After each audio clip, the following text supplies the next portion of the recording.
प्यारे बच्चों, आपका स्वागत है हमारे चैनल एसजी एजुकेशन जोन में। आज हम देखेंगे क्लास 12 इंग्लिश के मोस्ट इम्पॉर्टेंट जितने प्रकार के क्वेश्चन आपके बोर्ड एग्जाम में आते हैं वो आपको 2025 के आपके बोर्ड के एग्ज़ाम में सब के सब क्वेश्चन आपको मिलेंगे।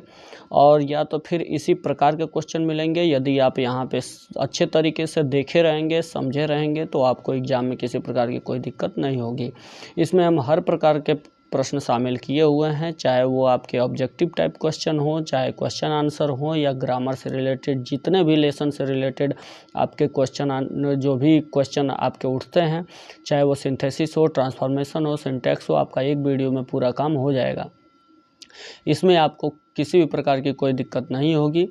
इसके लिए आपको वीडियो को थोड़ा भी स्किप नहीं करना है, एकदम ध्यान से सारी चीज़ों को देखना है, समझना है। जैसे मैं कर रहा हूँ, जैसे बता रहा हूँ, वैसे ही आपको एग्ज़ाम में आपको वैसा ही थिंकिंग रखना है, जिससे कि आपका एग्ज़ाम में काम हो जाए।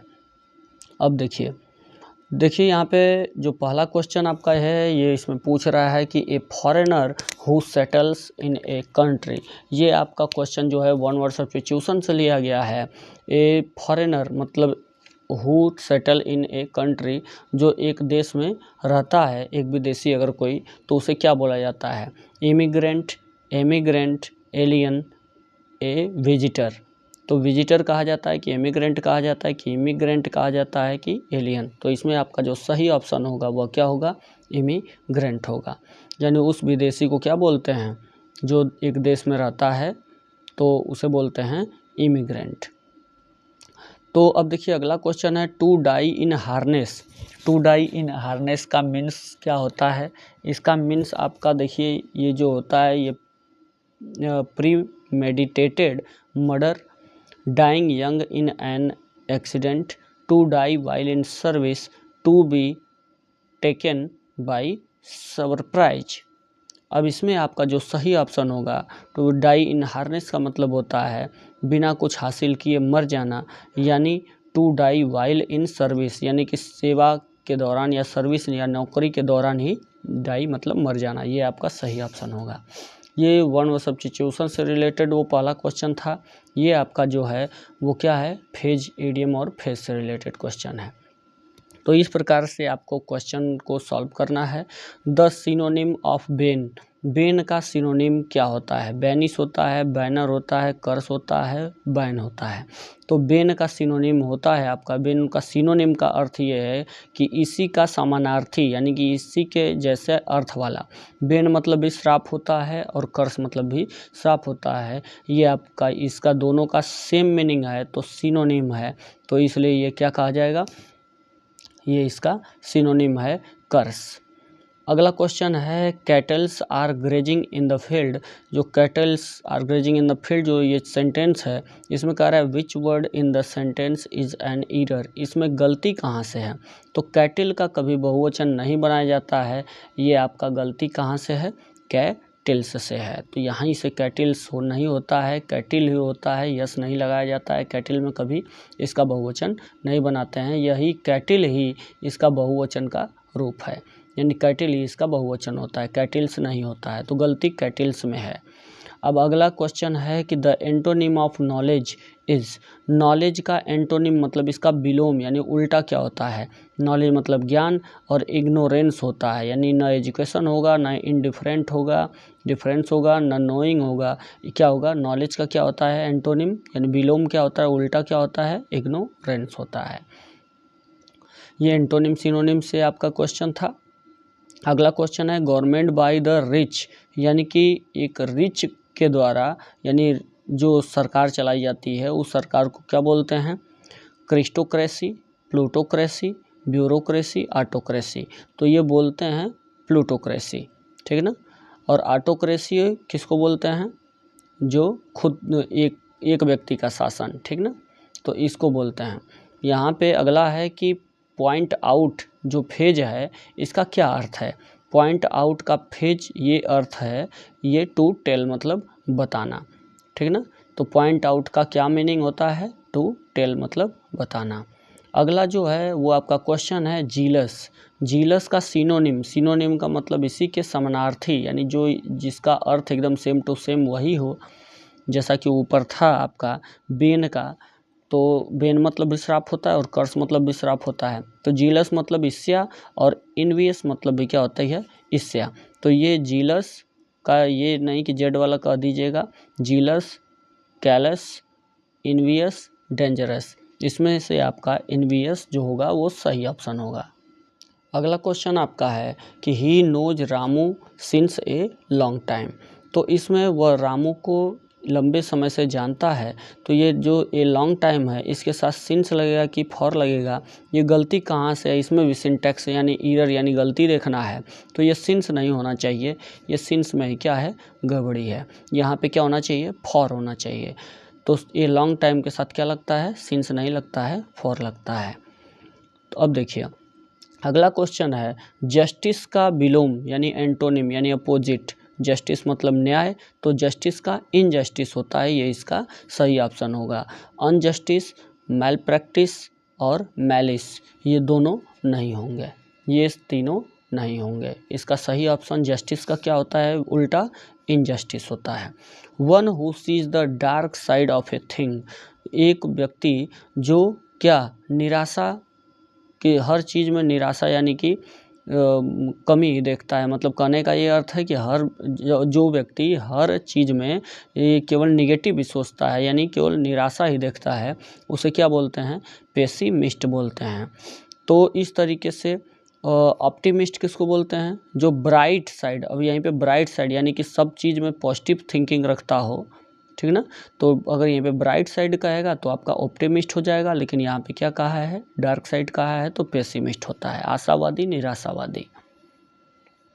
अगला क्वेश्चन है आपका कि the apple of one's eyes, इसका क्या मीन्स मतलब अर्थ होता है। The most tender part of an eye, a tearful eye, very dear, a costly treatment of a eye, an eye. तो इसमें आँखों का तारा होना इसका अर्थ होता है, तो वेरी डियर यानी ये इसका सही ऑप्शन होगा, यानी बहुत प्रिय या अति प्रिय। अगला जो क्वेश्चन है वो आपका क्या है, the synonym of destroy is, जो डिस्ट्रॉय का समान अर्थ रखने वाला जो इंग्लिश है वो कौन है। फिनिश मतलब तो ये ख़त्म करना होता है, स्टॉप मतलब रोकना होता है, एंड मतलब समाप्त करना और डिमोलिश मतलब है नष्ट करना। तो डिस्ट्रॉय का एकदम सही आपका सिनोनिम जो है यानी इसी के का अर्थ रखने वाला कौन है, डेमोलिश है यानी पर्यायवाची है। आगे अगला क्वेश्चन है what is the time in your watch, इसमें भी ईरर मतलब गलती कहाँ से है, ये भी क्वेश्चन आपका सिंटैक्स से है। इसमें गलती आपका है इन से गलती है, यानी कि यहाँ पे इन नहीं होता है, बाय योर वॉच होता है, ठीक ना। तो इसलिए गलती कहाँ से है, इन से। अगला क्वेश्चन आपका है the antonym of better is, यानी बेटर का एंटोनिम यानी उल्टा यानी विलोम क्या होता है। बेटर आप जानते हैं कि गुड का गुड जो होता है वो पॉजिटिव होता है, पॉजिटिव, और बेटर जो होता है वो आपका बेटर जो होता है वे आपका कॉम्परेटिव होता है। और तो इसमें कॉम्परेटिव का आंसर आपका कॉम्परेटिव ही होना चाहिए, ठीक ना, लेकिन उल्टा, तो इसलिए अच्छा का क्या होता है, बैड यानी बुरा, तो इसका कॉम्परेटिव जो होता है वह वर्स होता है। तो इसलिए बेटर का अपोजिट क्या कहा जाएगा, वर्स कहा जाएगा, यानी कॉम्परेटिव का आंसर कॉम्परेटिव, पॉजिटिव का आंसर पॉजिटिव, सुपरलेटिव का आंसर सुपरलेटिव, नाउन का आंसर नाउन, एडजेक्टिव का आंसर एडजेक्टिव। तो इस तरीके से आंसर दिया जाता है। तो बेटर का ये नहीं कि आपका बैड कर दीजिएगा, ऐसा नहीं, इसका क्या हो जाएगा, उल्टा वर्स होगा। ये रहा आपका MCQ टाइप क्वेश्चन। अब ये क्वेश्चन जो है ये आपका रहेगा क्वेश्चन आंसर से, यानी मोस्ट इम्पॉर्टेंट क्वेश्चन आंसर से रहेगा, जो कि आपको आज देखने को मिलेगा। ये सभी के सभी प्रश्न आप जरूर तैयार कर लें, जिससे कि आपके बोर्ड एग्जाम में किसी प्रकार की कोई दिक्कत न हो। और इसी के लिए हम आपको इकट्ठा ये आपको बता रहे हैं, जिससे कि आपको किसी प्रकार की कोई समस्या नहीं होगी अगर आप इसे तैयार कर लेते हैं। वीडियो को थोड़ा भी स्किप मत कीजिएगा, हर चीज़ को समझ के लिखिएगा। यहाँ पे देखिए whom did M. Hamel blame for the not paying attention to the study of French यानी फ्रेंच भाषा के अध्ययन के प्रति, यानी कि M. Hamel जो है, M. Hamel जो टीचर थे उन्होंने किसको दोष लगाया, किसको दोष लगाया उन्होंने? फ्रेंच के पढ़ाई के लिए, कि वह फ्रेंच भाषा सही से नहीं पढ़ पाता था, सही से नहीं पढ़ पाया, इसके लिए किसको दोष लगाए? हो, और यही क्वेश्चन आपका घुमा के बस पूछता है कि हु डिड एमएमएल, यानी किसको एमएमएल ने दोष लगाया for ignorance in studies and why, यानी अध्ययन से के प्रति जो इग्नोर करता था, यानी कि अध्ययन नहीं कर पाता था, तो और क्यों, इसलिए यानी क्यों दोष लगाया, ये प्रश्न आपका पूछ रहा है। यानी जो फ्रेंच नाम का लड़का है वह फ्रेंच भाषा का अध्ययन अच्छे तरीके से न कर पाने का दोष एमएमएल ने किसको लगाया, कि फ्रेंच किस लिए फ्रेंच भाषा का अध्ययन नहीं कर पाया। तो एमएमएल यानी उसके टीचर ने दोष किसको लगाया? तो MML blamed the parents for not paying attention to the study of French. तो एमएमएल ने उसके माता पिता को दोष लगाया, जिससे कि वो फ्रेंच भाषा का अध्ययन नहीं कर पाने का दोष किसको लगाया? एमएमएल ने सबसे पहले उसके माता पिता को लगाया, कि बिकॉज, क्योंकि they wanted him to work to earn some money instead of focusing on education. पढ़ाई पर फोकस करने के बजाय वह चाहते थे कि वह काम करे और कुछ पैसा कमाए, अधिक पैसा कमाए।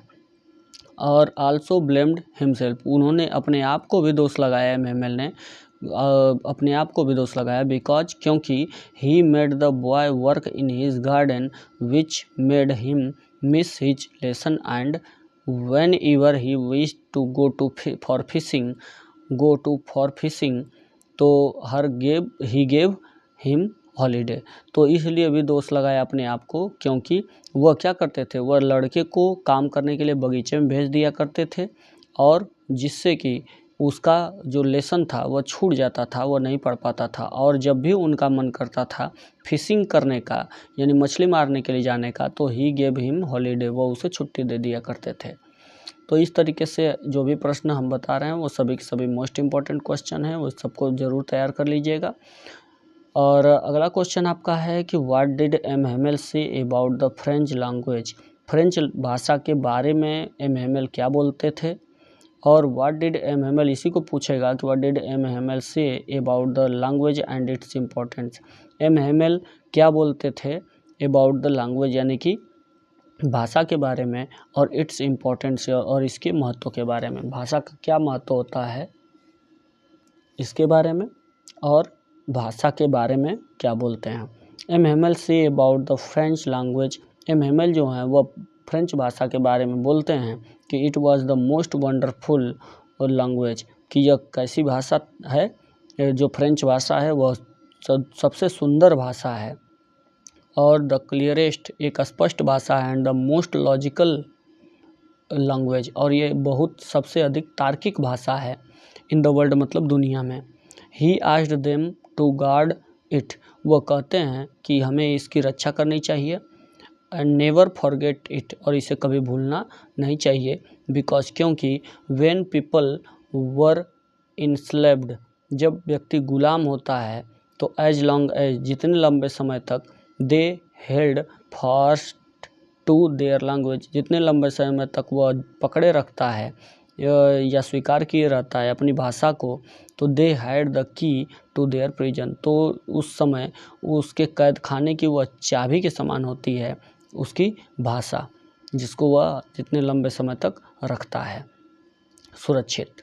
तो इस तरीके से अगला जो प्रश्न है वह है कि what is the reason that made MML declared that the lesson which he was going to teach on that fateful day was to be last lesson। अब इसमें आपको पूछ रहा है कि क्या कारण है कि एमएमएल जो थे उन्होंने घोषणा किया कि यह जो लेसन है जो हम पढ़ाने जा रहे हैं वो आपका एक दुर्भाग्यपूर्ण दिन है, क्योंकि यह आपका अंतिम लेसन कहा जाएगा।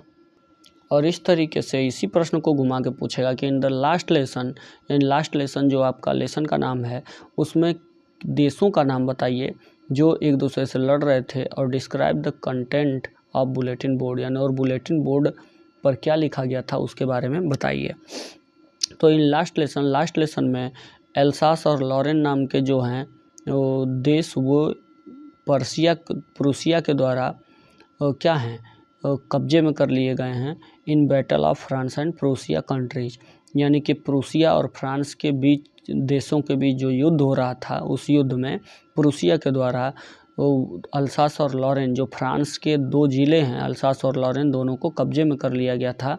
हु वर फाइटिंग, जो क्या कर रहे थे, लड़ रहे थे, यानी फ्रांस और प्रूसिया देश लड़ रहे थे। तो जो आपका फ्रांस देश का अल्सास और लॉरेन 2 ज़िला है, वो क्या हुआ, वह प्रूसिया ने कब्जे में कर लिया। प्रूसिया जीत गया, कब्जे में कर लिया। अगला आपका जैसे इसी में क्वेश्चन था, तो इसमें और कह रहा है कि और एमहेमेल ने यह घोषणा किया कि bulletin board displayed the news, bulletin board पर यह समाचार बताया जाता है कि द ऑर्डर हैड, यानी कि आदेश आया है कि कम फ्रॉम बर्लिन, जो बर्लिन से आदेश आया है। क्या आदेश आया है, और बुलेटिन बोर्ड पर लिखा हुआ है कि टू टीच ओनली जर्मन, यानी केवल जर्मन भाषा पढ़ाना है in the schools of Alsace और लॉरेन, अल्सास और लॉरेन के विद्यालय में केवल जर्मन भाषा चलेगी। फ्रांस के जो 2 ज़िले हैं उसमें फ्रेंच भाषा नहीं चलेगी। And it would be the last lesson of French language, इसलिए यह आपका कैसा होगा, यह जो लास्ट लेसन होगा, अंतिम अध्याय होगा, किस भाषा का, फ्रेंच भाषा का। अगला जो आपका क्वेश्चन है वह ये है कि in what way according to M Hamel does the mother tongue serve even the enslaved people. तो इसका रहा है कि कैसे एक एमहेमेल के अनुसार क्या तरीका है कि जो मदर टंग, यानी जो मातृभाषा होती है, सर्व इवन द इंस्लेव्ड पीपल, वह कि गुलाम व्यक्ति, जो गुलाम लोग होते हैं, उनकी सेवा, यानी जो मातृभाषा है वह उनको कैसे बचाती है, उनकी रक्षा कैसे करती है। तो ये आंसर जो 2 मैंने बताया है, दूसरा वाला आंसर इसके पहले, वो पूरा आंसर इसका होगा, यानी कि उसी को आप देख सकते हैं। तो आगे है कि जो उसका भाषा का महत्व बताया गया है, वही वाला क्वेश्चन, सॉरी। तो व्हाट हैपन, अगला क्वेश्चन है कि व्हाट हैपन, क्या घटना घटी, व्हेन चर्च क्लॉक स्ट्रक 12, जब चर्च के क्लॉक में, घड़ी में 12 बजे, तो क्या घटना घटी। तो व्हेन चर्च क्लॉक स्ट्रक 12, जब चर्च की घड़ी में 12 बजा, तो the Prussian army came to take over, तो प्रूसिया की जो सेना थी, यानी जर्मनी की जो सेना थी, वह कब्जा करने के लिए आई। एंड एमहेमेल जो थे वह खड़े हो गए, वांटेड टू टेल समथिंग, वह कुछ बताना चाहते थे, लेकिन हीज वॉइस, यानी जो उनकी आवाज़ थी, वह चोक्ड इन ग्रीफ, दुख से बंद हो गई। He wrote on the black board, उन्होंने ब्लैक बोर्ड पर बस इतना ही लिखा कि वाई ला फ्रांस, यानी कि फ्रांस जिंदाबाद, एंड डिसमिस द क्लास, और अब क्लास को छोड़ दिया, इतना कह के। अगला क्वेश्चन है कि हु वाज मुकेश, मुकेश कौन था। ये अगले लेसन से है आपका, यानी पूरे के पूरे लेसन से आपका, यानी कि जितने भी क्वेश्चन आते हैं सबके सब आपको दिए जाएंगे, जितने इंपॉर्टेंट लेसन है, इंपॉर्टेंट क्वेश्चन है। हु वाज मुकेश, मुकेश कौन था, and what was his ambition, उसकी महत्वाकांक्षा यानी इच्छा क्या थी। इसी को पूछता है बस ये कि Mukesh want to become in life, अब मुकेश जो है अपने जीवन में क्या करना चाहता था। तो इसका आंसर आप लिखिएगा कि Mukesh was the boy of bangle maker, Mukesh जो था वह एक बैंगल मेकर, यानी बैंगल मेकर जो होते हैं चूड़ी बनाने वाले, उनके लड़का था। चूड़ी बनाने वाले परिवार का एक लड़का था इन फिरोजाबाद, कहाँ का, फिरोजाबाद में जो चूड़ी बनाने वाले परिवार हैं उनमें से एक लड़का था। They lived in half built huts, वे जो हैं, जो चूड़ी बनाने वाले बेंगल मेकर्स फैमिली हैं, और जो मुकेश का परिवार है वो बेंगल मेकर हैं। तो वे कहाँ रहते हैं, इन हाफ बिल्ड हट्स, यानी आधा बने हुए झोपड़ी में रहते हैं। एंड स्टिकी लेन्स, और बदबूदार गलियों में रहते हैं, और गंदी गलियों में। मुकेश टोल्ड दैट, मुकेश ने बताया कि he would be A motor mechanic, कि वह एक मोटर मैकेनिक बनेगा। एंड लर्न, और सीखेगा, और क्या सीखेगा, टू ड्राइव ए कार, यानी एक कार चलाना। और बिकॉज, क्योंकि he wanted to be his own master, क्योंकि वह खुद का मालिक बनना चाहता था। अगला क्वेश्चन है कि why did children in Seemapuri stay bear foot, यानी कि जो सीमापुरी के जो बच्चे थे वह स्टे बेयर फुट, यानी नंगे पाँव क्यों रहते थे। इसी का कह रहा है कि क्वेश्चन इसी को पूछेगा कि what explanation does the author offer the children not wearing footwear, यानी जो बात है जो लेखक यानी क्या वर्णन करता है कि जो पहनने वाले जो बच्चे हैं, जो जूता पहनने वाले जो नहीं बच्चे हैं, मतलब जो जूता नहीं पहनते हैं, नॉट वियरिंग न पहनने वाले जो बच्चे हैं, उनके बारे में लेखक जो हैं, ऑथर जो हैं, वो क्या बताते हैं। तो वही बात है कि सीमापुरी में नंगे पांव बच्चे क्यों रहते हैं, या लेखक यह व्याख्या क्या करता है, कैसे करता है कि जो जूता पहनने वाले बच्चे नहीं हैं वो क्यों, जो उनके पास जूते पहनने के लिए नहीं हैं, उनके बारे में क्या व्याख्या करता है। तो आगे ये आंसर आप लिखेंगे कि children in Seemapuri stay barefoot, यानी जो सीमापुरी में रहने वाले जो बच्चे हैं वे नंगे पांव रहते थे, बिकॉज ऑफ के कारण, किसके कारण, लैक ऑफ मनी यानी पैसे की कमी के कारण। और चिल्ड्रन लाइक साहेब जैसे बच्चे could not afford shoes, way shoes नहीं खरीद सकते। एंड वेन, और जब साहेब गॉट शूज, जब साहब ने जूते पाए तो ही वो पहन लिया।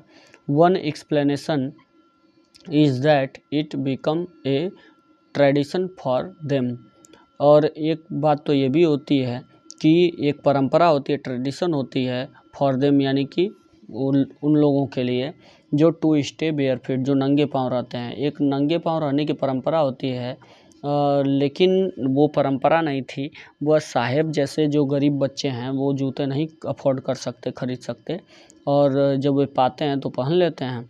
But the writer doubted it, और इसी कारण लेखक को संदेह था कि क्या वह एक परंपरा है कि ये जूते नहीं खरीद सकते। तो इस तरीके की बात।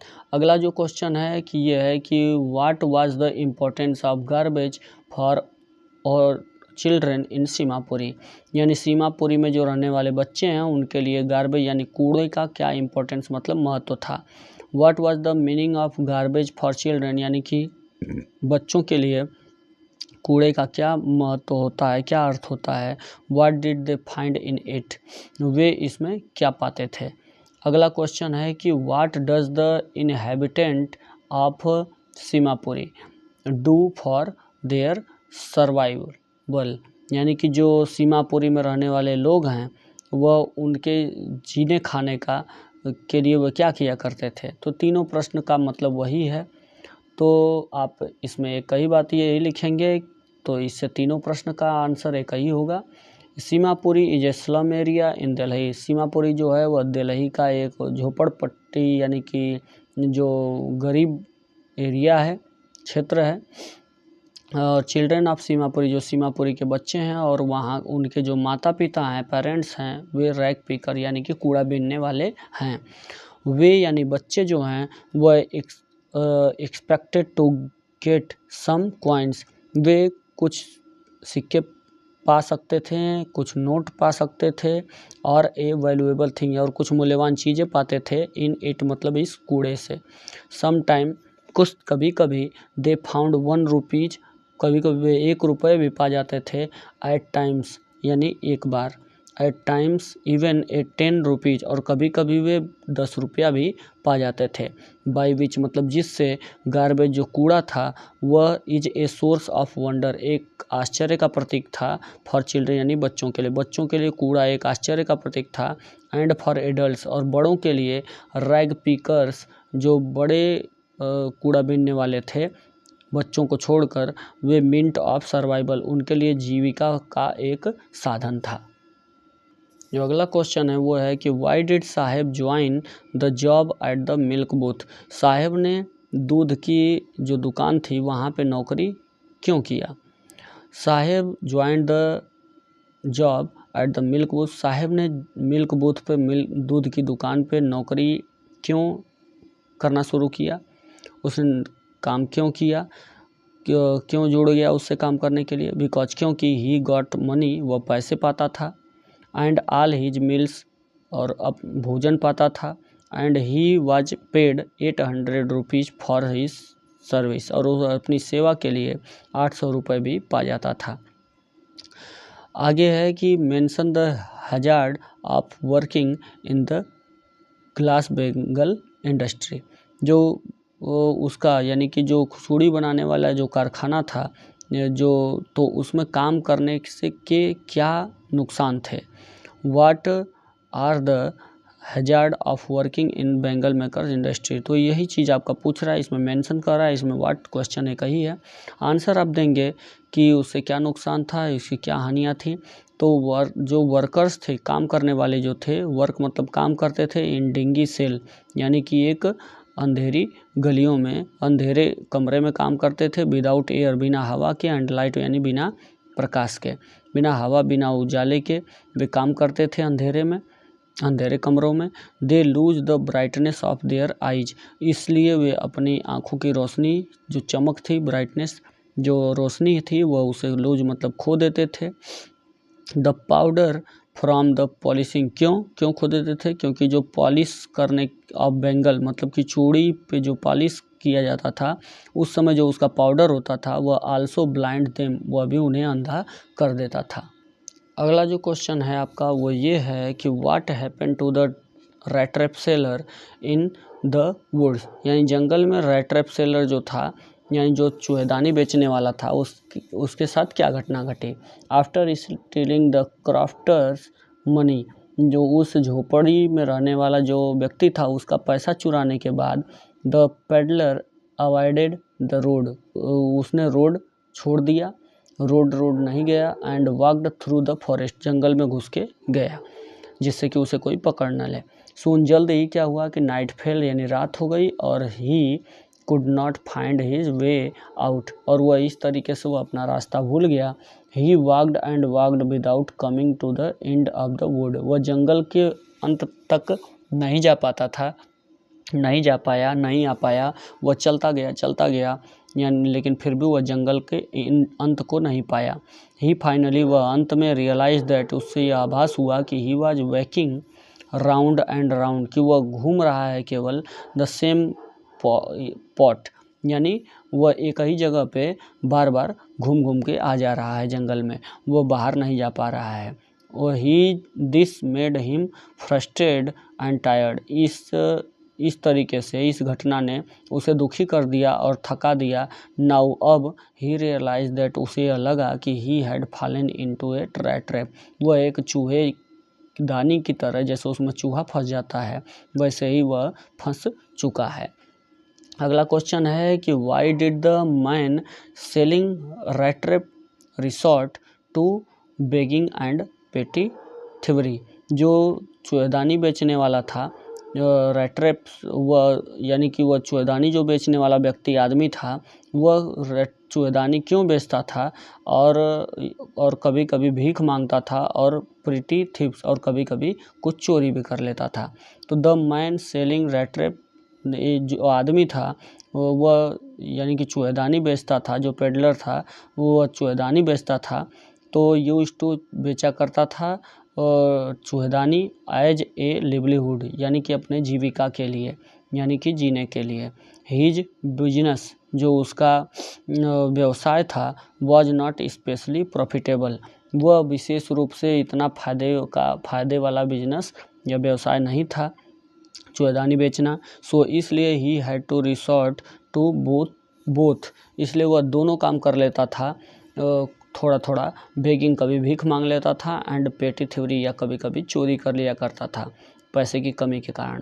Even the material he used, भले ही जो मटेरियल वह यूज करता था for making rat traps was obtained by begging, वह भीख मांग के ही मिलते थे।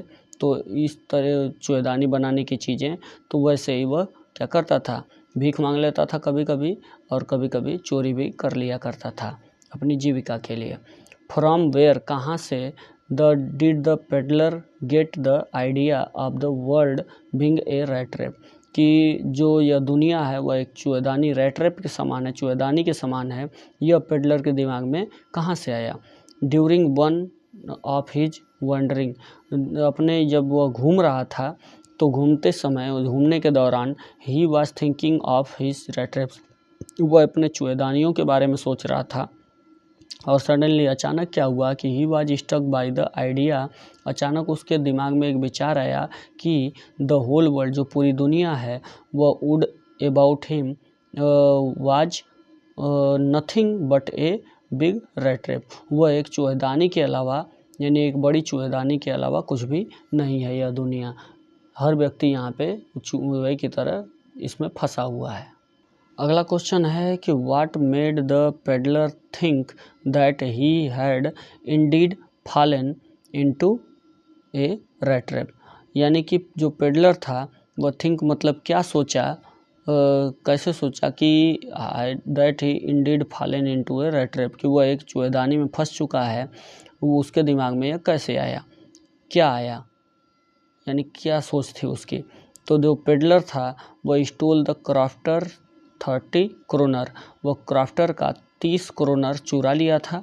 और फॉर सेफ्टी, सुरक्षा के लिए, ही इंटर्ड इन ए वुड, वह जंगल में घुस गया।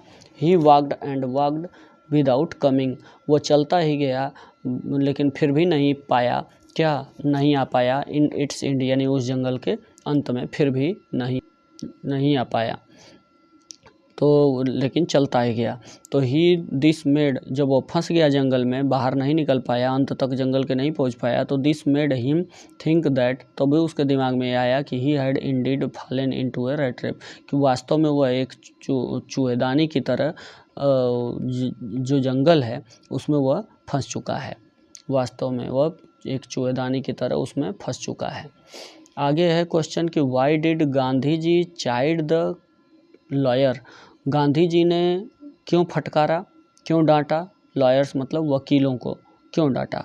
तो during his stay at Muzaffarpur, वह मुजफ्फरपुर के में रहने के दौरान, द लॉयर जो वकील थे वह ब्रीफ्ड गांधी जी से वह बताए, जब गांधी जी मुजफ्फरपुर गए तो मुजफ्फरपुर में रहने के दौरान वकीलों ने गांधी जी से बताया about the case of poor peasant, गरीब किसानों के केस के बारे में उन्होंने बताया गांधी जी को।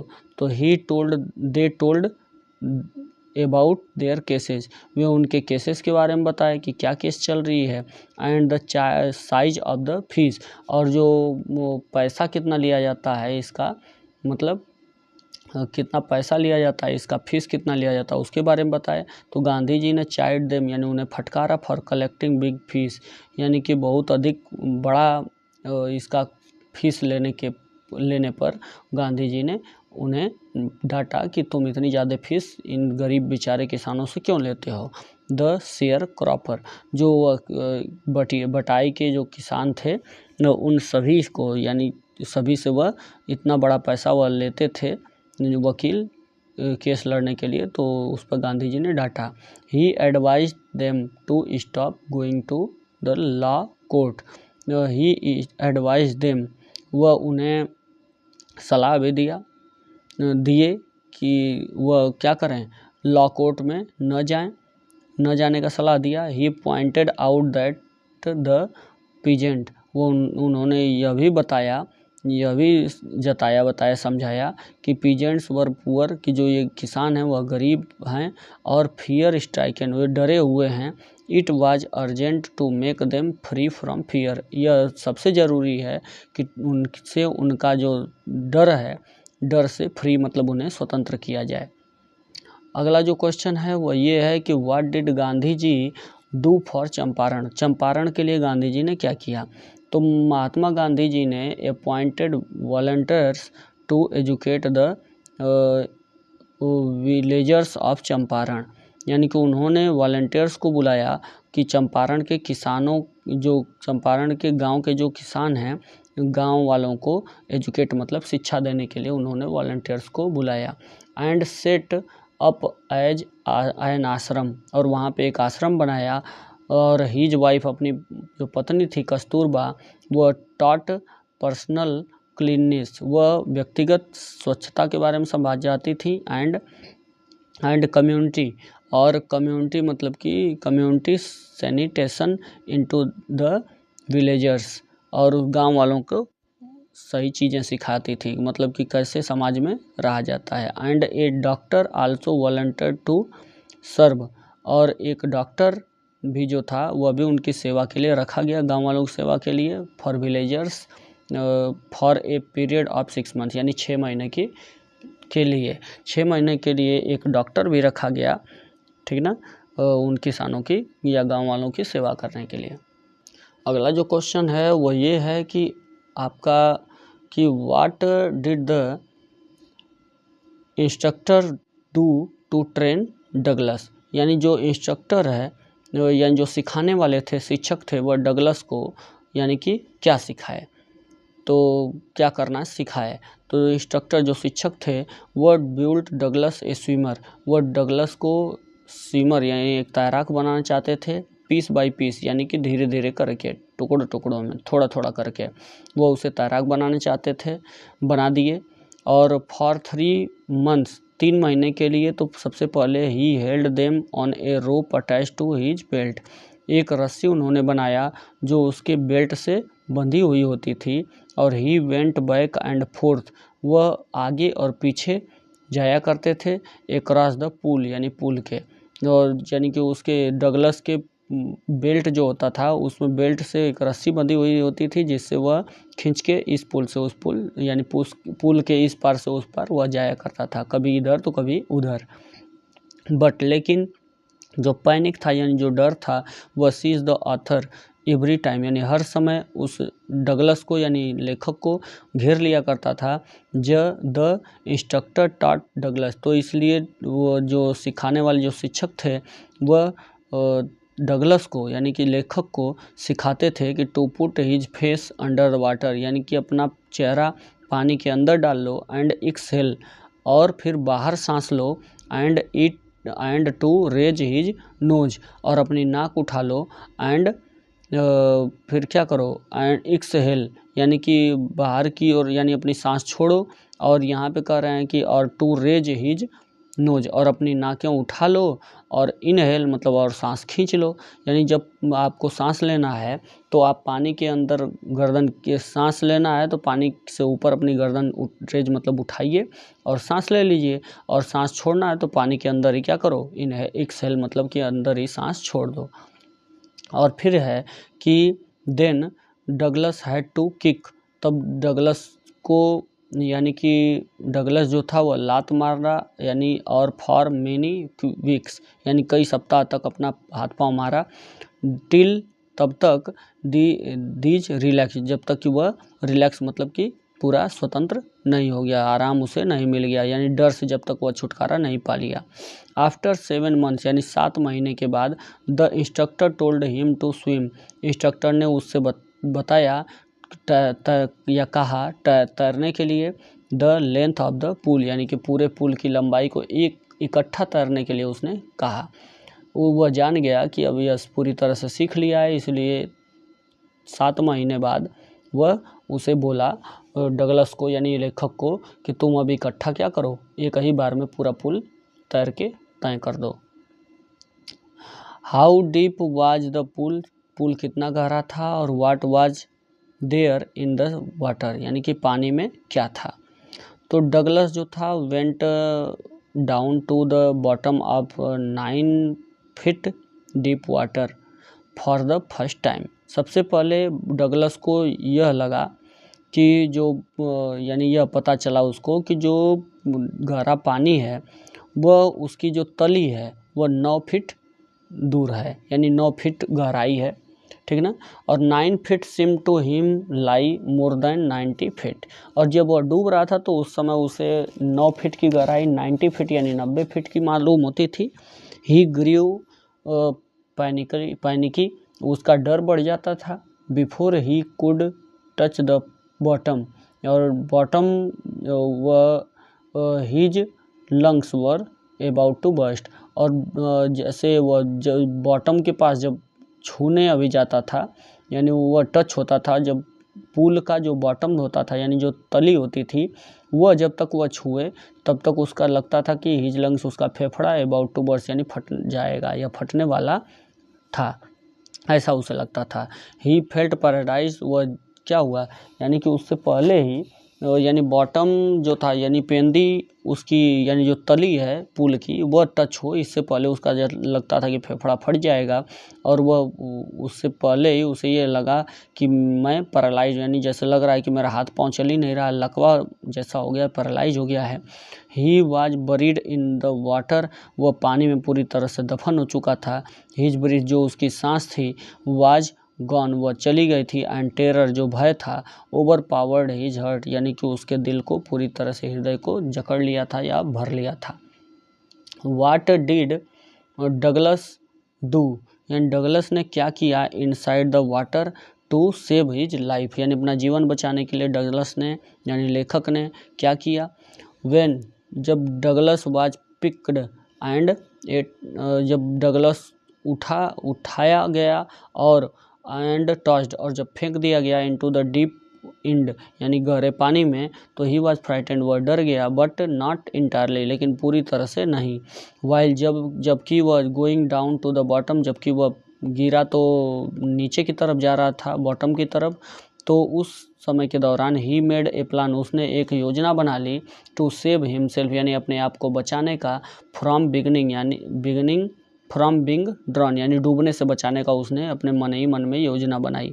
ही डिसाइडेड, उसने यह निर्णय लिया, to make a big jump, एक लंबी छलांग लगाऊंगा, ऐसा उसने निर्णय लिया, एक लंबी छलांग लगाने का उसने निर्णय लिया। और जैसे ही his feet hit the bottom, उसने यह सोचा कि जैसे ही मैं बॉटम यानी जो इसकी तली है पुल की, उस पर जो ही मेरा हिट मतलब टकराएगा मेरा पैर, तो उसी समय मैं क्या करूँगा, बहुत बड़ा जंप लूँगा। और ही होप टू, उसने ऐसा किया कि जब मैं जंप लूँगा तो to move up to the surface of water like a cork, तो एक कार्क की तरह मैं पानी के ऊपर उग जाऊँगा और निकल जाऊँगा।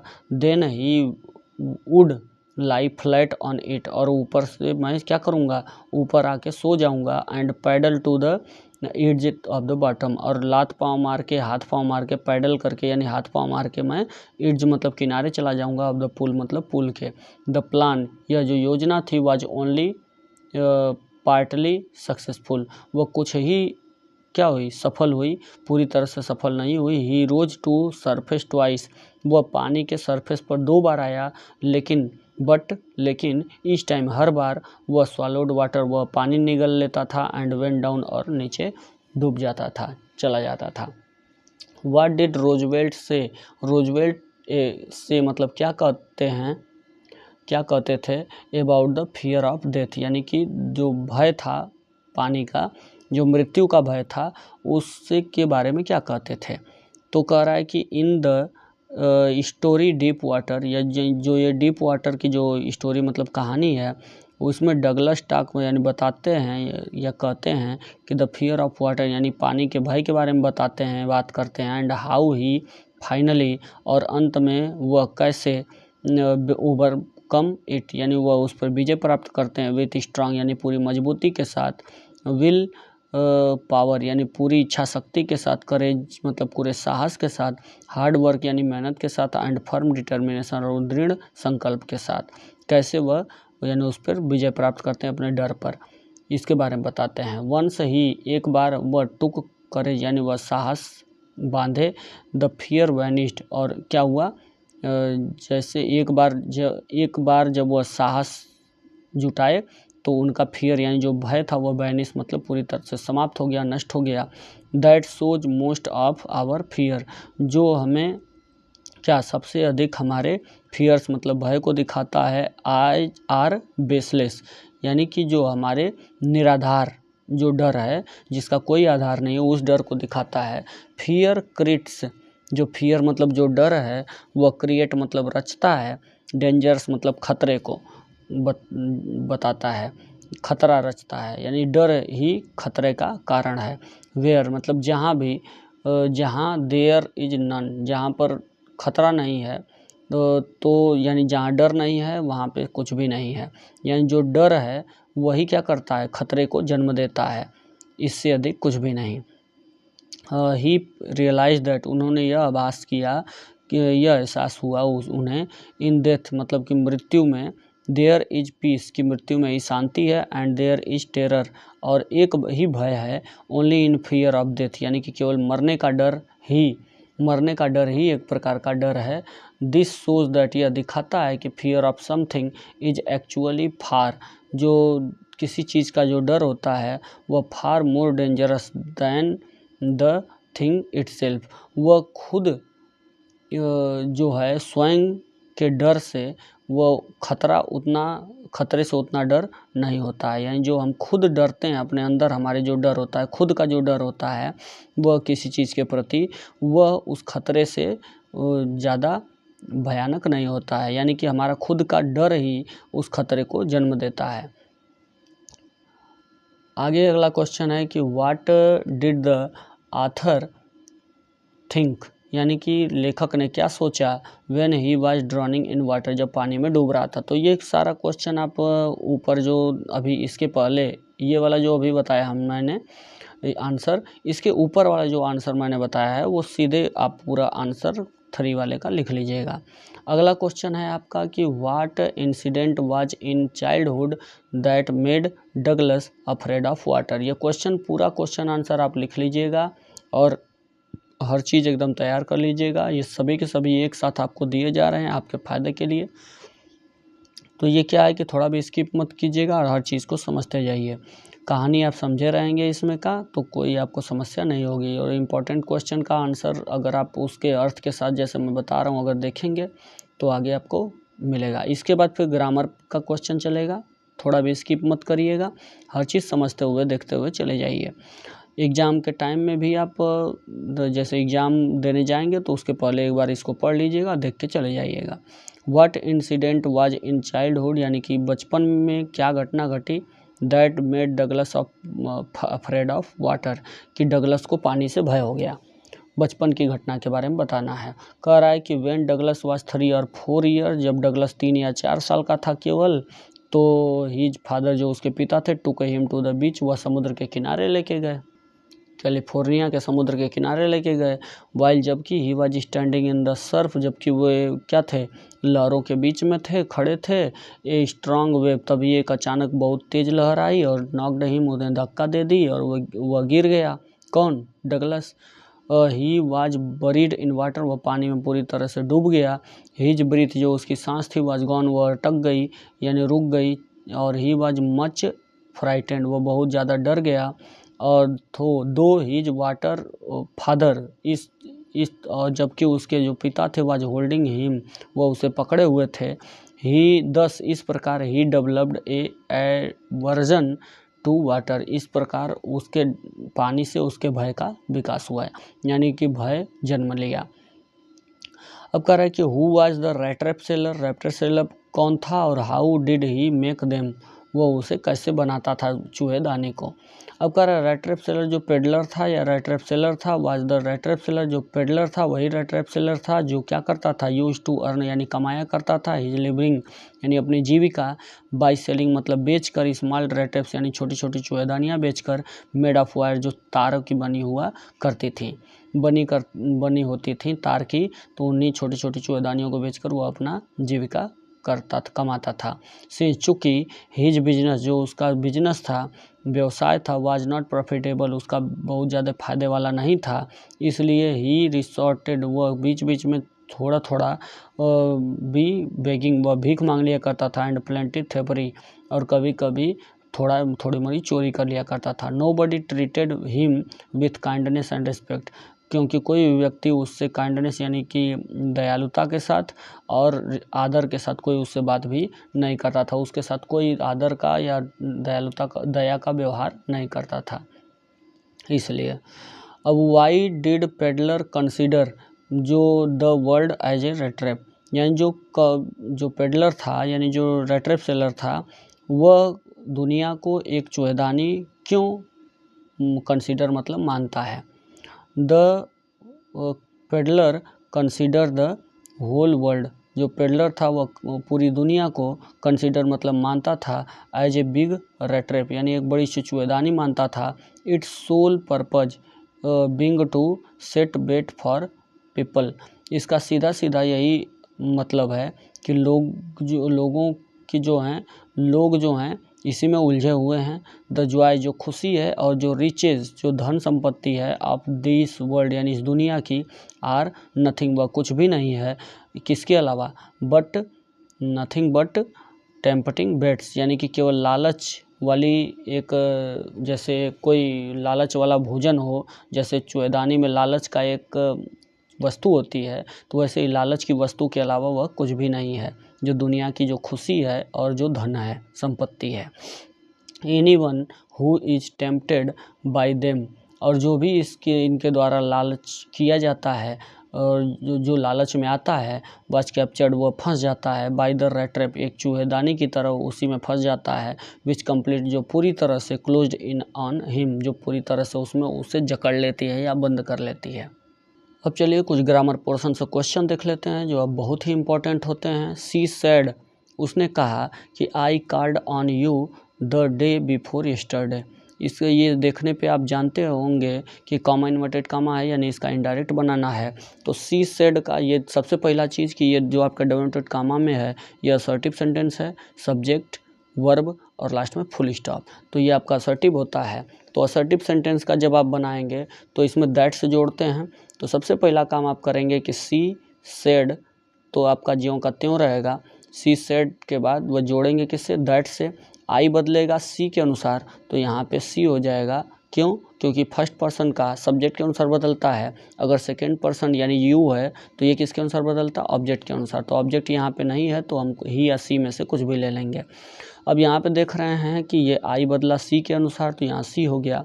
यह प्रेजेंट, ये पास्ट इंडेफिनिट है तो पास्ट परफेक्ट में बदलेगा, इसलिए हैड लग जाएगा और फिर कार्ड हो जाएगा ऑन, और यू है सेकेंड पर्सन का तो यहाँ पे कुछ भी नहीं, तो ही या हिम कुछ भी रख सकते हैं।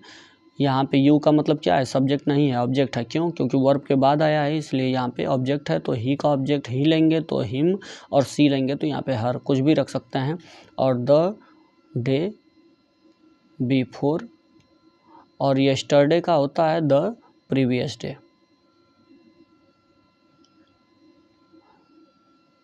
Full stop. Comma inverted comma हट जाता है।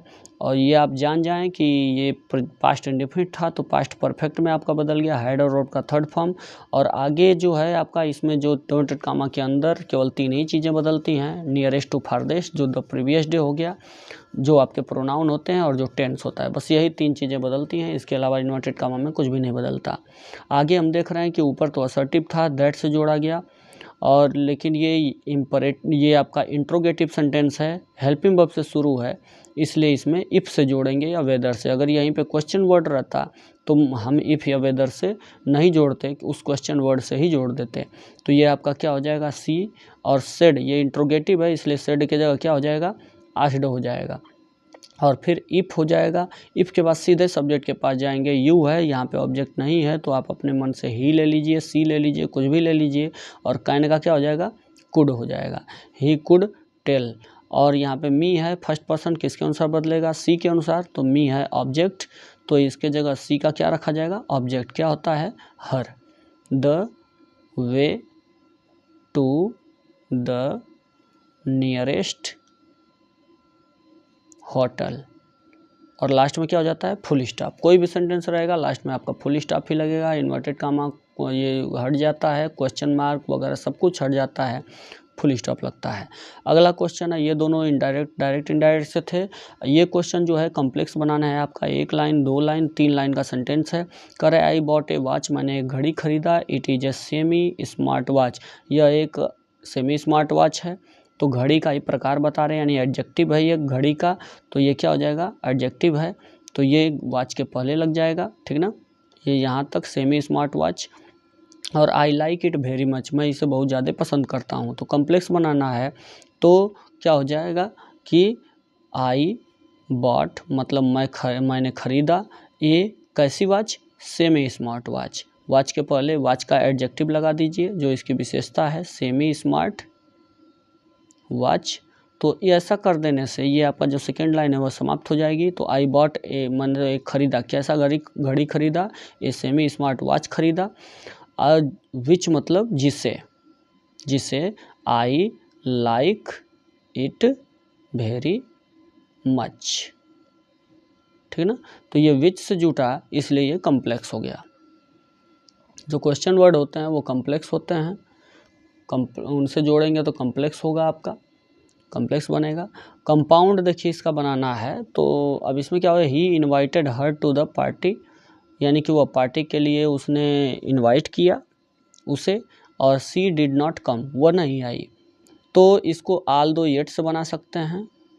आल दो मतलब आल दो के जगह आप दो भी लिख सकते हैं, यद्यपि या जबकि, जबकि लगा दीजिए शुरू में और ही से लेके पूरा उतारिए। ही इनवाइटेड, जबकि उसने क्या किया, उसने उसे पार्टी के लिए इनवाइट किया, पार्टी। और यहाँ पे लगा देंगे येट, कॉमा येट लगाइए, या तो केवल कॉमा भी आप लगा सकते हैं, कोई दिक्कत नहीं। कॉमा और येट लगाएंगे, और इसके बाद फिर भी इसका क्या अर्थ निकलेगा, फिर भी सी डिड नॉट कम, वह नहीं आई। ये आपका फुल स्टॉप। अगला जो क्वेश्चन है वो है कि डिड द पुलिसमैन काट द थिप, इसका पैसिव बनाना है। तो सबसे पहला काम की आप कीजिए कि वर्ब खोजिए, ये वर्ब है, ये आपका वर्ब से पहले सब्जेक्ट होता है, वर्ब के बाद ऑब्जेक्ट, ऑब्जेक्ट जाएगा सब्जेक्ट के जगह पे, तो यहाँ पे क्या हो जाएगा, द थिप हो जाएगा, ठीक। और इसके बाद फिर सब्जेक्ट जाएगा ऑब्जेक्ट की जगह पे, तो क्या हो जाएगा, the policeman by the policeman, by the policeman. By the policeman आप नहीं भी लिख सकते हैं, कोई इससे समस्या होने वाली नहीं है। लास्ट में क्वेश्चन मार्क लगा दीजिए। कैच का थर्ड फॉर्म लगाएंगे, इसका मतलब काट हो जाएगा आपका, ठीक।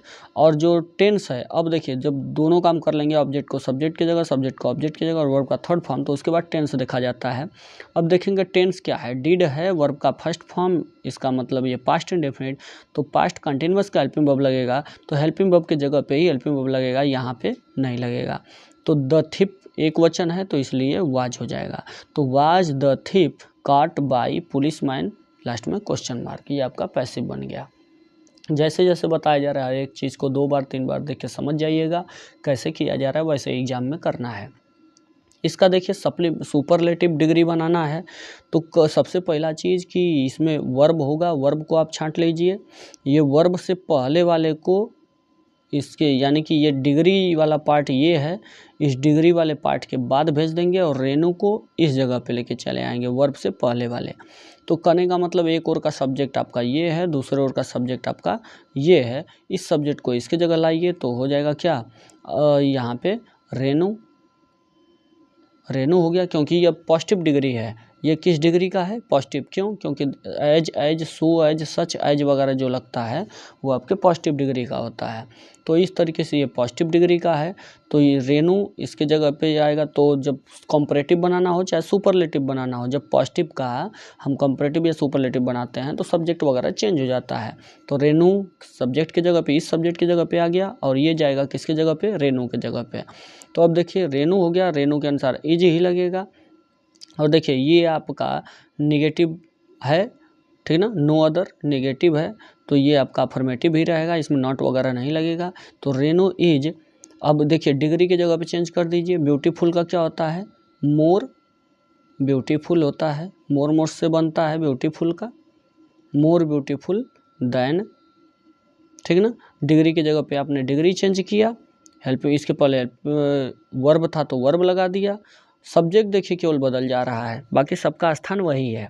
तो रेनू यहाँ पे चला आया इस पूरे की जगह पे, और इज हो गया, इज के बाद ये डिग्री चेंज हमने कर दिया। अब दैन के बाद, दैन का क्या होता है, मोर ब्यूटीफुल दैन, दैन के बाद लिखेंगे एनी अदर। ये किसका है, ये देखिए ये कंपैरेटिव बनाने के लिए अगर कहेगा तो उसके लिए है, लेकिन अगर यहीं पे सुपरलेटिव बनाने के लिए कहेगा तो यहाँ पे सुपरलेटिव कहा है, तो क्या हो जाएगा, रेनू इज, क्या हो जाएगा, द मोस्ट ब्यूटीफुल, ब्यूटीफुल हो जाएगा आपका, ब्यूटीफुल। अब ये जो है नो अदर वो ख़त्म हो जाएगा, क्या हो जाएगा, नो अदर ख़त्म हो जाएगा, क्या बचेगा, गर्ल से उतार दीजिए, गर्ल इन द क्लास, यहाँ पे लिख दीजिए गर्ल इन द क्लास। और लेकिन अगर यही आपको कंपैरेटिव कह देगा बनाने के लिए, तो कंपैरेटिव का भी यहीं पे सीख लीजिए। कंपैरेटिव कह देगा तो दैन के बाद क्या लगा देंगे, नो अदर का एनी अदर लगा देंगे, any other girl in the class, यानी नो की जगह क्या हो जाएगा, एनी हो जाएगा, इन द क्लास। बस ये आपका कॉम्परेटिव बन जाएगा। तो आपने दोनों देख लिया, दोनों समझ लिया। अगला है करेक्ट करना है। तो इसमें देखिए क्या गलती है। सिंटैक्स से क्वेश्चन है, he has received a letter yesterday. उसने कल एक पत्र प्राप्त किया है। तो यहाँ पे जब यस्टरडे लगा है तो यस्टरडे का होता है, तो ये प्रेजेंट में है, प्रेजेंट नहीं होना चाहिए। यहाँ पे क्या होना चाहिए, हैड होना चाहिए, यानी पास्ट होना चाहिए, क्योंकि ये क्या है, किसका सिग्नल है, पास्ट का। यस्टरडे, जिस सेंटेंस में यस्टरडे होगा वो टेंस आपका कौन सा होना चाहिए, वो पास्ट होना चाहिए। तो यहाँ पे केवल हैड लगा देंगे, बाकी सारी चीज़ें उतार लेंगे यस्टरडे तक, ये आपका सही हो गया। आगे जो क्वेश्चन है वो है कि the sceneries of Kashmir are very charming. इसको भी सही करना है। तो सीनरीज नहीं होता है, यहाँ पे सीनरी हो जाएगा, SCENERY होता है। बस आपका यहीं पे गलत है, ये आपका अब सही हो जाएगा। तो ये सिंटेक्स से आपका क्वेश्चन था। यहाँ पे देखिए फिर डायरेक्ट इनडायरेक्ट आ गया, लेकिन ये हुर्रा यानी ये एक्सक्लेमेशन मार्क वाला है, यानी एक्सक्लेमेटरी सेंटेंस है। तो हुर्रा के लिए सेड की जगह क्या कर देंगे, द सोल्जर से एक्सक्लेम्ड लगा देते हैं, एक्सक्लेम्ड विथ। अब हुर्रा किसका सूचक है, खुशी का, यानी जॉय लगा देंगे, एक्सक्लेम्ड विथ जॉय। अगर यहीं पे एलॉस वगैरह रहता तो यहाँ पे सॉरो लगा देते, जैसी बातें होती हैं वैसे। तो ये लगा देने से हुर्रा ख़त्म हो गया। इसके बाद जोड़ेंगे दैट से, दैट के बाद वी है तो सब्जेक्ट के अनुसार बदलेगा, फर्स्ट पर्सन का है तो सब्जेक्ट के अनुसार। तो ये सोल्जर्स है बहुवचन, तो इसका मतलब दे हो जाएगा, दे। और ये टेंस बदलाएगा, तो हैज हैव का हैड हो जाएगा, हैड वॉन द बैटल। ठीक, लास्ट में फुल स्टॉप। आज आपका बहुत सारा चीज़ कवर हो जाएगा। इसको देखते रहिए, समझते रहिए, ज़रूर कीजिएगा। आगे जो है ये भी आपका डायरेक्ट नहीं है, लेकिन ये कौन सा है, क्वेश्चन वर्ड वाला। तो इसमें इफ या वेदर नहीं लगेगा, वाई से ही जोड़ देंगे। तो क्या हो जाएगा, द थिप आस्क्ड, क्योंकि ये इंट्रोगेटिव है, देख रहे हैं आप, क्वेश्चन मार्क है इन्वर्टेड कामा के अंदर। तो आस्क्ड सेट टू का क्या हो जाएगा, आस्क्ड हो जाएगा। आस्क्ड ये टू नहीं लगता है, द पुलिसमैन, ठीक ना, द पुलिसमैन। और वाई से ही जोड़ देंगे, इफ या वेदर नहीं लगाते हैं। जब क्वेश्चन वर्ड हो तो उसी क्वेश्चन वर्ड से जोड़ देते हैं। यू है, किसके अनुसार बदलेगा, पुलिसमैन के अनुसार, तो इसका मतलब ही हो जाएगा, एक वचन है। यदि यहीं पे मेन MEN होता, बहुवचन होता, तो दे लग जाता। तो अब ये पास्ट इंडेफिनिट है, तो ये पास्ट परफेक्ट में जाएगा, क्योंकि डिड और वर्ब का फर्स्ट फॉर्म। तो ये पास्ट है तो पास्ट परफेक्ट में जाएगा। तो क्या हो जाएगा, पास्ट इंडेफिनिट पास्ट परफेक्ट में, तो हैड हो जाएगा। और हैड के बाद फिर आपका हैड और बीट का थर्ड फॉर्म बीटेन, ठीक ना, बीटेन। और मी बदलेगा थिप के अनुसार, तो यहाँ पे हिम हो जाएगा। ठीक, ऑब्जेक्ट की जगह ऑब्जेक्ट रखेंगे, थिप का मतलब ही पुरुष हम मान ले रहे हैं, तो यहाँ पे क्या हो जाएगा, हिम हो जाएगा। और सो मर्सीलेसली, ये आपका पूरा उतर जाएगा, फुल स्टॉप। अगला जो आपका क्वेश्चन है वो सिंपल से है। तो सिंपल से जो क्वेश्चन है, तो सिंपल बनाना है इसका। तो आप क्या करेंगे कि यू मस्ट वर्क हार्ड, तुम्हें कठिन परिश्रम करना चाहिए। और you will not gate promotion, you will not gate promotion, तुम्हें प्रमोशन नहीं मिलेगा, ऐसे कह रहा है। तो इसलिए कह रहा है यहाँ पे, अब इसका सिंपल बनाना है। तो ये सीधी सी बात है कि यू, इसको बना देंगे आप किससे, इसको बना देंगे इन्फिनेटिव से।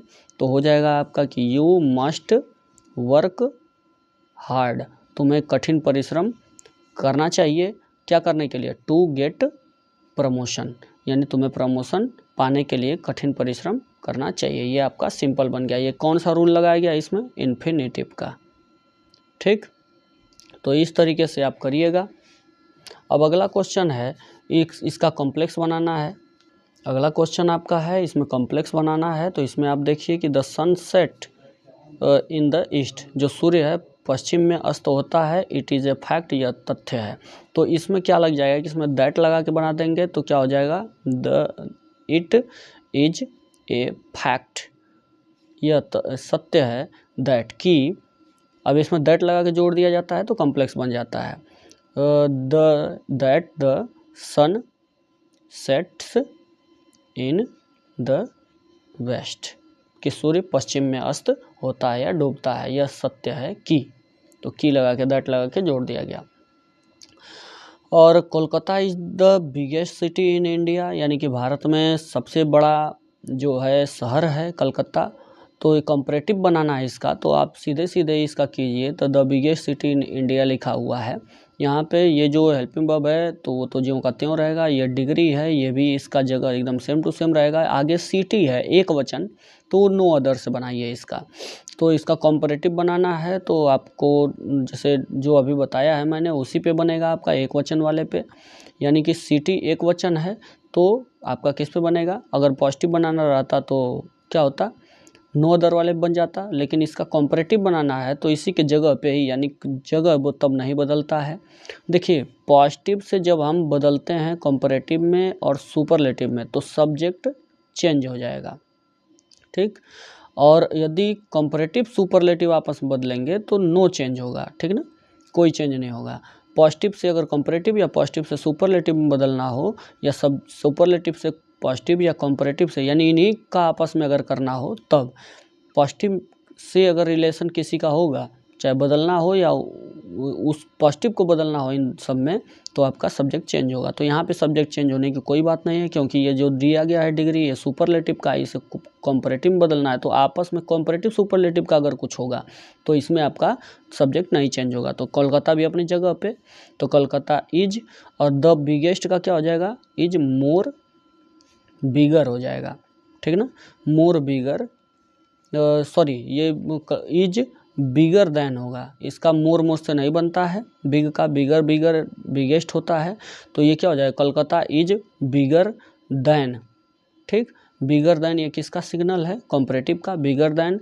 अब जो सिटी है वह एक वचन है तो वही मैंने बताया था इसके पहले कि एनी अदर हो जाएगा, लग जाएगा, ठीक ना, any other city in India. तो इस तरीके से ये आपका कंपैरेटिव हो गया। और अगर इसी का पॉजिटिव बनाना है आपका इन दोनों का तो नो अदर वाले पर रख दीजिएगा, जैसे कि हमने बताया था ऊपर। अगला क्वेश्चन है आपका पैसिव बनाना है, तो सबसे पहले वही काम कीजिए कि ये वर्ब है, वर्ब खोजिए, वर्ब से पहले सब्जेक्ट होता है, वर्ब के बाद ऑब्जेक्ट होता है, बस अब ऑब्जेक्ट को सब्जेक्ट की जगह लाइए तो द नेशनल हो जाएगा, नेशनल एंथम, ठीक ना, द नेशनल एंथम हो जाएगा सब्जेक्ट की जगह, और सब्जेक्ट गया किसके जगह पे, द नेशनल एंथम के जगह पे, तो क्या हो जाएगा, बाई द चिल्ड्रन, ये आपका ऑब्जेक्ट की जगह पे हो गया। अब संग का थर्ड फॉर्म आपका संग होता है, ये आप जान रहे हैं, और ये यहाँ पे आप देख रहे हैं किसी प्रकार का कोई हेल्पिंग वर्ब नहीं है, वर्ब का सेकंड फॉर्म है, तो ये पास्ट इंडेफिनिट का है। तो पास्ट इंडेफिनिट का जब पैसिव बनाते हैं तो पास्ट कंटिन्यूअस का हेल्पिंग वर्ब लगाते हैं, तो वाज वर्ब में से क्या लगेगा, नेशनल एंथम के अनुसार वाज, एक वचन है तो वाज लगेगा। अब बाकी चीज़ें आप उतार लीजिए कि सब्जेक्ट को ऑब्जेक्ट की जगह कर लिया, ऑब्जेक्ट को सब्जेक्ट की जगह कर लिया, वर्ब का थर्ड फॉर्म लिख लिया, टेंस के अनुसार इसको सेट कर लिया, इसके बाद बाकी चीज़ें उतार ली जाती हैं। तो क्या बचा आपका, वेरी चीयरफुल, तो ये आप ज्यों का त्यों उतार लीजिए, चीयरफुली, फुल स्टॉप। अगला क्वेश्चन है, इसमें आपको करेक्ट करना है, सही करना है। तो ये सीधे सीधे जान लीजिए कि जूनियर, सीनियर, इन्फीरियर, सुपीरियर के साथ क्या लगता है, टू लगता है, केवल यहाँ पे टू लगाइए, सब सही हो गया। अगला क्वेश्चन जो है वो आपका है कि ships are grazing in the field, इसको भी सही करना है। तो शिप्स के जगह पे कभी भी शिप का, डियर का, स्वाइन का प्लूरल नहीं बनाया जाता है, शिप ही रहेगा, भले ही इजयमार हो चाहे ना हो। तो यानी कि ये आपका शिप का कभी प्लूरल नहीं बनाते हैं, यहाँ पे प्लूरल बना है, ये गलती है। बाकी सारी चीज़ें आप जो कहते हैं उतार लीजिए, ये आपका सही हो गया। अगला क्वेश्चन जो है वो आपका, इसका भी डायरेक्ट इनडायरेक्ट में चेंज करना है, लेकिन यहाँ पे आपका कौन सा है, ये डोंट लाफ, यानी कि कहने का अर्थ ये है कि ये वर्ब से शुरू है और लास्ट में फुल स्टॉप, यानी इम्परेटिव सेंटेंस है। इम्परेटिव सेंटेंस वो भी कैसा है, डोंट वाला, यानी निगेटिव। तो इसका मतलब यहाँ पे सेट टू के जगह पे क्या लगा देंगे, फॉरबेड। तो आपका सेंटेंस शुरू होगा, my father forbade me, set to के जगह क्या हो गया, फॉरबेड हो गया, फॉरबेड मी। और इसके बाद फिर फॉरबेड लगा देने से डोंट खत्म हो जाता है, तो फिर जोड़ते किससे हैं, टू से, तो to laugh at the old beggar. ये सारी चीज़ें आपकी जो कि त्यों रहेंगी, लास्ट में फुल स्टॉप, क्योंकि इसमें कुछ बदलने लायक नहीं है, न कोई नियरेस्ट टू फारदेस्ट है, न कोई प्रोनाउन है, न कोई टेंस है। अगला क्वेश्चन आप देख रहे हैं कि ये भी आपका डायरेक्ट इनडायरेक्ट वाला है। तो इसमें आप देख रहे हैं कि ये सब्जेक्ट से शुरू है, सब्जेक्ट है, वर्ब है, लास्ट में फुल स्टॉप है, यानी ये असर्टिव सेंटेंस है, तो इसमें दैट से जोड़ेंगे और सेड के बाद ऑब्जेक्ट नहीं है तो ज्यों का त्यों रहेगा। तो द स्पीकर सेड का सेड ही रहेगा और फिर इसके बाद दैट लगा के जोड़ देंगे। अब दैट के बाद ये अशोका, ये तो भाई थर्ड पर्सन का कहा जाता है, तो इसलिए ये चेंज कि नाम वाम वगैरह चेंज नहीं होता है, अशोका। और यहाँ पे देख रहे हैं कि वर्ब का सेकेंड फॉर्म है, तो ये पास्ट इंडेफिनिट है, तो ये पास्ट परफेक्ट में जाएगा, तो क्या हो जाएगा, हैड वन का थर्ड फॉर्म वन ही होता है, had won the respect of all races and classes by, और हिज भी आपका थर्ड पर्सन का है, तो ये भी चेंज नहीं होगा, इसमें कुछ भी चेंज करने लायक नहीं है, जस्टिस। बाकी यहाँ तक पूरा उतार देंगे। आगे आपका इसका कंपाउंड बनाना है, तो द इनेमी वाज अप्रोचिंग, जो शत्रु है वह पहुँच रहा था, और द न्यूज़ जो समाचार है वह अलार्म सो। तो अब देखिए इसमें क्या होगा कि कंपाउंड बनाना है, इसमें आप सो या देयरफॉर लगा के आप जोड़ देंगे। द इनेमी जो शत्रु है वह वाज अप्रोचिंग, जो अप्रोचिंग सो, इसलिए, या यहाँ पे आप देयरफॉर भी कर सकते हैं, इसी प्रकार की कोई दिक्कत नहीं, आप कंजंक्शन दोनों सेम होते हैं। और इसलिए द न्यूज अलार्म्ड अस, इसलिए हमें समाचार की सूचना दी गई। अगला जो क्वेश्चन है वो है कि द लायन वाज वाउंडेड, जो शेर था वह घायल था, इट वाज नॉट किल्ड, वह मारा नहीं गया था। तो इसका क्या बनाना है, आपको कंपाउंड बनाना है।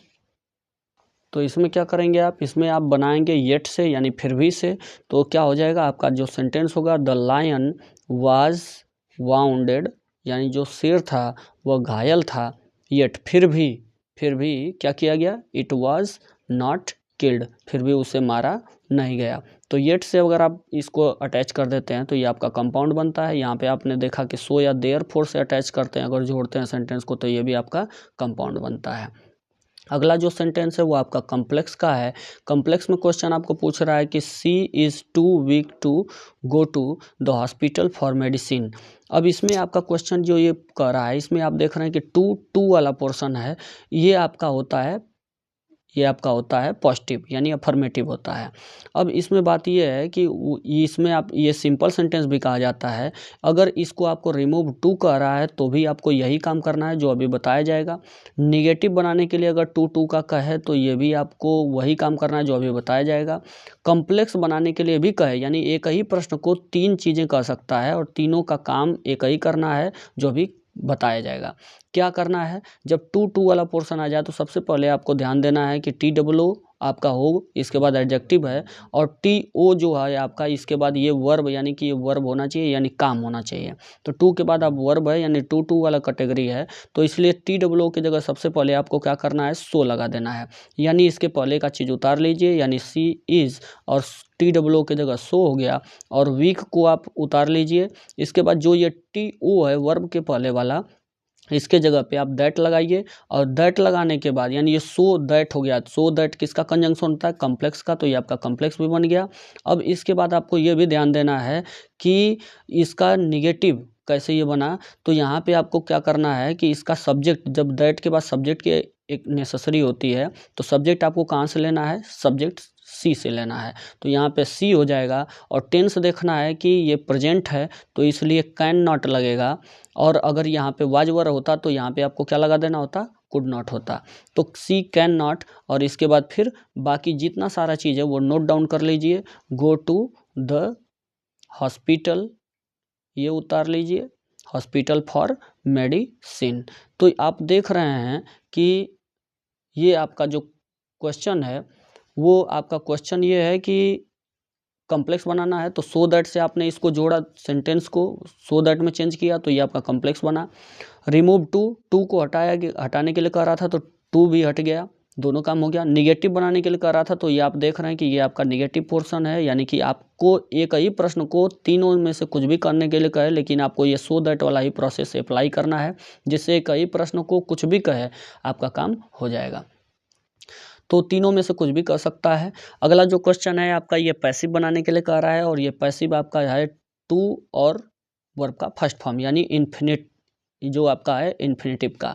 तो इसमें क्या करना होता है कि इट इज़ टाइम वाला जो भी या दिस इज टाइम जो भी पोर्शन हो, इसे सेम टू सेम पहले उतार लीजिए। इट इज़ टाइम आप ज्यों का त्यों उतार लीजिए। इसके बाद क्या किया जाता है कि जो ये इसके बाद ऑब्जेक्ट होता है, जो वर्ब का जो ऑब्जेक्ट होता है, ऑब्जेक्ट को आप उठा लेते हैं और फॉर लगा के यहाँ पे इसके पहले ही लिख देते हैं, फॉर द शॉप, यानी कि यह समय किसके लिए है, दुकान के लिए, क्या करने के लिए। और जो ये आपका टू का जब बनाते हैं आप, इन्फिनेटिव का जब आप पैसिव बनाते हैं, तो टू के बाद आपको सीधे सीधे क्या लगा देना होता है, बी लगा देना होता है। और बी लगाने के बाद जो आपका वर्ब है इसका थर्ड फॉर्म लिख देते हैं। तो आप जानते हैं कि क्लोज का थर्ड फॉर्म क्या होता है, क्लोज्ड होता है। बस ये आपका पैसिव बन गया। तो जब भी ऐसा प्रश्न आए it is time, this is time या इन्फिनेटिव का, तो आप यही अप्लाई कीजिएगा रूल, आपका काम हो जाएगा। अगला जो क्वेश्चन है वो आपका क्वेश्चन है कि इसको करेक्ट करना है। इसको करेक्ट करने के लिए इसमें सीधे सीधे आप ये काम कीजिए कि लिखा है क्वेश्चन कि I know the French and the English language. तो इसमें सीधे सीधी बात है कि ये लैंग्वेज यानी भाषा की बात कर रहा है, जबकि अगर किसी भाषा के पहले अगर द लगा दिया जाए तो वो आपकी भाषा नहीं, वो व्यक्ति को शो करता है, जबकि यहाँ पे लैंग्वेज का मतलब भाषा को शो कराना है। तो ये द लगा के ये गलती किया है, दोनों जगह से द आप ख़त्म कर दीजिए। तो आपका क्वेश्चन का जो आंसर हो जाएगा I know French and English language, ये आपका सही हो जाएगा। तो इस तरीके से ये हमें आशा है कि ये वीडियो आपको बहुत पसंद आया होगा। यदि आपको ये अच्छा लगे तो इसे लाइक कीजिएगा, चैनल को सब्सक्राइब कीजिएगा और अपने दोस्तों से शेयर करना न भूलिएगा।